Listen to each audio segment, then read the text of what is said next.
Being from Pennsylvania, I chose to research the Quakers and their impact on the history of the United States. Similar to the Anabaptists, the Religious Society of Friends, as they were first called, formed just after the Reformation because they were unhappy with institutionalized Christianity and felt it had lost its way by being too embedded in the state. They wanted to go back to the roots of primitive Christianity, and George Fox was the man who took them there. George Fox began teaching the doctrine of the inner light, meaning that a Christian did not need an intermediary, such as a priest or pastor, between him and God. As you can guess, their beliefs and practices were tantamount to heresy to the organized churches of the era, and the Friends were severely persecuted, with even Fox being imprisoned. Eventually, the Friends, ultimately known as the Quakers because of their shaking and contortions they displayed while in the throes of religious inspiration, found refuge in America. The Quakers arrived in New England in 1665, finally settling in Pennsylvania under the leadership of William Penn in 1682 as a holy experiment built on the Quaker principles of peace, the straightforward belief in man's goodness, and his ability to know and understand the good, the true, and the beautiful. The Quakers' impact on the history of the United States is both negative and positive. On the negative side, we have already read about their combative approach to other denominations, but it was also their total commitment to pacifism that tarnished the Quakers the most. Pennsylvania was administered by pacifists, and this had unforeseen and damaging consequences during the many Indian Wars. The Quaker administrators of the colony refused to pay for a militia or pay taxes that would be used to support conflict.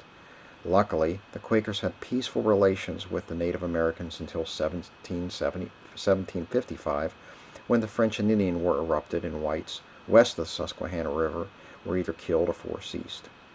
But even then, the Quaker administrators refused to fund their defense, and it took the likes of Benjamin Franklin to find a way around this by using the guise of private monies to fund the militia.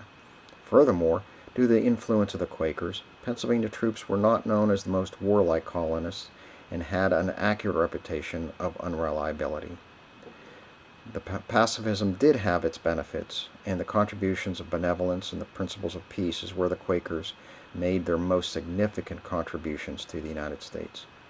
The Quakers were the earliest Christian denomination to condemn slavery, when John Woolman became one of the most effective advocates to condemning slavery before we were even a country, and in 1790 the Quakers petitioned Congress to abolish slavery.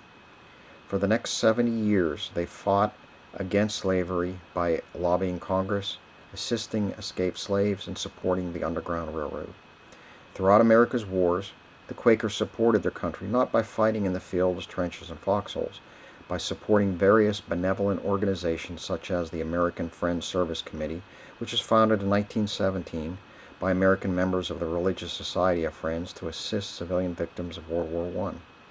The AFSC is still active by working for peace and social justice around the world. The Quakers were also one of the founding organizations of the Service Civil International and the International Voluntary Service, founded by the Quaker Eric Baker, one of the founders of Amnesty International and the Campaign for Nuclear Disarmament. Another benevolent organization is the Evangelical Friends Church International, whose mission it is to help local Friends churches around the world meet the spiritual needs of their communities. Other organizations founded by Quakers for the sake of relief are the Famine Relief Committee, the Oxford Committee for Famine Relief, and the Friends World Committee of Consultation, which is the international Quaker organization that loosely unifies the different religious traditions of Quakers.